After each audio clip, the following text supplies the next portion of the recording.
Swadee Krap, and welcome to Thailand Top Stories. Well, it's going to be hard to get through the bulletin without talking a little bit about Omicron. We won't go on about it though because the whole situation is moving very quickly, and of course all the latest details we'll be publishing at the Thaiger.com. We've also got a lot of Thailand Pass information to pass on today and a little bit of regional news as usual. But for now, let's get started with today's top stories.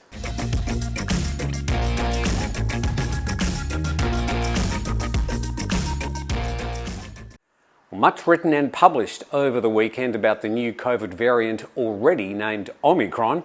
Either it sounds like a character from the new Transformers movie or a new Mazda SUV model. But even Thailand has taken immediate steps to ban entry from 8 southern African nations. And this, an update on the Thailand Pass website. Part 1 speaks about the suspension of Thailand passes for people from those southern African countries. But Part 2 will need urgent clarification from the Ministry of Foreign Affairs. It reads, the issuance of Thailand Pass for travellers from other countries will be limited to the 14-day AQ formality. Now, we're led to believe that it actually refers to other African nations, but it definitely reads like every other country at the moment. Expect an urgent edit today. Just a very quick edit. There has been a clarification by the Ministry of Foreign Affairs on the Thailand Pass website that does clarify in point number 2 that it refers to other African nations. Well done, team. Now, just the latest information we have on hand about Omicron. Despite the quick travel bans applied by many nations, the new variant has already been found in at least a dozen countries, with Germany, Canada and Australia being added onto the list overnight. This will be a fast-moving story and we'll have all the latest at the Thaiger.com as soon as information comes to hand. More details about the changes to the Thailand Pass after Friday's CCSA meeting. In addition to arrival by air, travellers will now be allowed to enter Thailand by land at the Nong Khai border checkpoint in far northeast Thailand from Laos, starting on December the 24th. Also, sea arrivals will be allowed, provided they meet all the vaccination and testing requirements. The current one-night waiting period in a hotel and a confirmed payment, including test and transport from the airport, will no longer be required. On arrival, testing will be changed to the rapid antigen test method. Travellers under 6 years of age travelling with parents with a negative PCR test result within 72 hours before travelling won't be required to have a pre-arrival negative test and can have a saliva test when entering the kingdom. Travellers 6 to 11 years of age travelling with parents must have a negative PCR test result within 72 hours before travelling. And the slightly older ones, 12 to 17 years of age, travelling with parents are not required to be vaccinated but must have a negative PCR test result within 72 hours before travelling.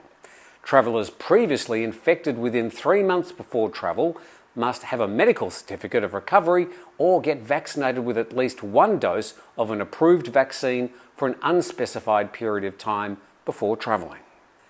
Now, things that haven't changed. Travel from one of the 63 approved countries, that might be updated soon, where travellers must have stayed for 21 days or more. Returning Thais and foreign residents who previously travelled from Thailand are exempt from this requirement. Another thing you're going to need is an insurance policy with coverage no less than $50,000 US. Thais and foreign residents who have national healthcare coverage are exempt from this requirement. Now, everyone 18 years of age and older must be fully vaccinated for COVID with an approved vaccine at least 14 days before travelling to Thailand and must have a negative PCR test result 72 hours before they start their journey. Again, all the latest news about the changes to the Thailand Pass will be continually updated at thethaiger.com. That's Thaiger, in case you haven't figured it out yet. Now into the rumours. Authorities are apparently considering extending hours for the sale of alcoholic drinks from 9 p.m. to 11 p.m. or even midnight as we approach the annual high season holidays.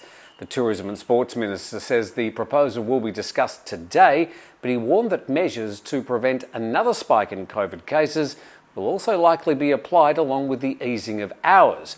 But no matter what's decided today, it will have to be rubber-stamped by the CCSA before it happens.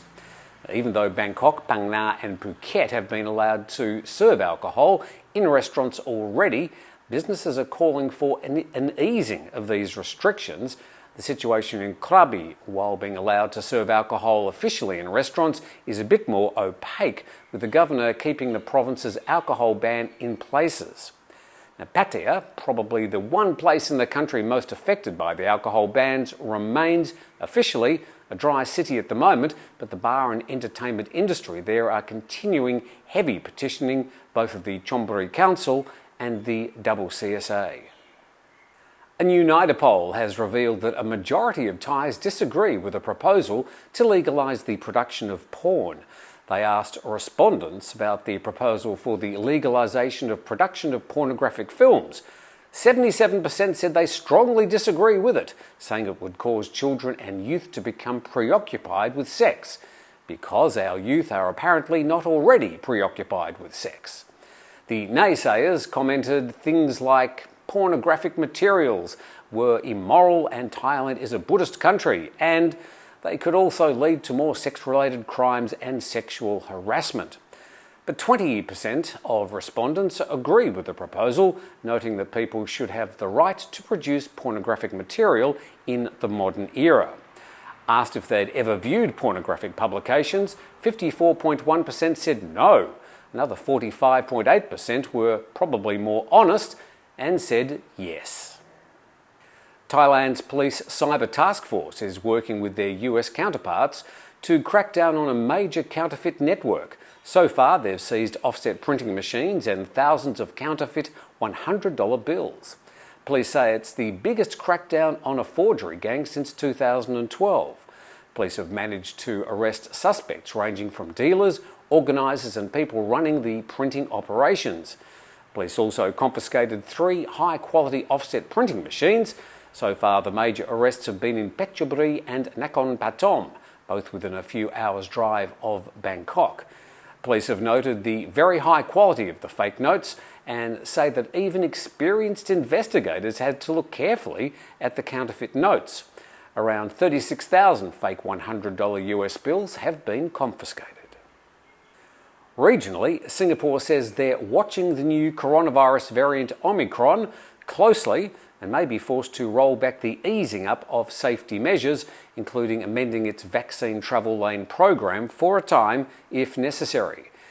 But Prime Minister Lee said he's confident the country will be able to live with the new variant and will work with other regional leaders to contain the spread.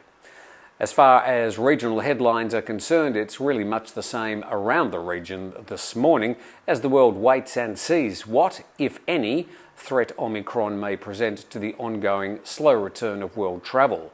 All eyes are also on the region's financial markets to see if the Friday sell-offs will continue on stocks and cryptocurrencies. Well, that's all the latest news from around Thailand on Thailand Top Stories. Natty and Jay will be around with Good Morning Thailand with some more information, and Jet, of course, with Thailand News Today every afternoon. Comes out around about 6 o'clock. Plenty of news about Omicron, and we'll do our very best to bring you the latest and most accurate information at thetiger.com as it comes to hand. But from all of us here, you're up to date on the Thaiger.